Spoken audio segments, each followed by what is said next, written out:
నిత్యానుష్ఠానం. ఈ నిత్యానుష్ఠానం అంటే మనం రోజు చేసే క్రియ.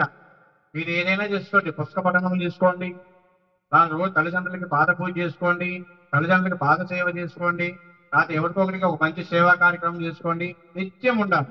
మనకి ఆలోచన వచ్చిన దగ్గర నుంచి చివరి అంతిమం వరకు కూడా ఒకే సంస్కారం ఉండాలి. మనం అతిథికి భోజనం పెట్టాలనుకోండి, జీవితాంతం అతిథికి భోజనం పెట్టాలి. పుస్తక పఠనం చేయాలనుకోండి, జీవితాంతం పుస్తక పఠనమే చేయండి. అది అనుష్ఠానం చేయాలి, పూజా కార్యక్రమం చేయాలనుకోండి, జీవితాంతం పూజా కార్యక్రమం చేయాలి. మిగతా ఏం చేయాల్సిన పని లేదు. జీవితంలో ఒకటి అనుష్ఠానం. ఏమైతే అనుష్ఠానం ఉంటుందో ఒకటి.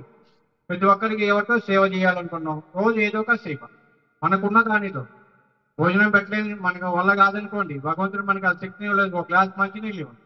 ప్రకృతి నుంచి వచ్చాయి, ఎక్కడైనా దొరుకుతాయి. ఒక గ్లాస్ మంచినీళ్ళు కావాలంటే ఆ గ్లాస్ మంచినీళ్ళు మనం ఇవ్వచ్చు. కాబట్టి నిత్య అనుష్ఠానం, నిత్య సాధన పరంగా ఎప్పుడైతే మనం చేసుకొని పోతామో అప్పుడు దానికి ఆ నిత్యానుష్ఠానం ఒకటి చేసుకోవచ్చు.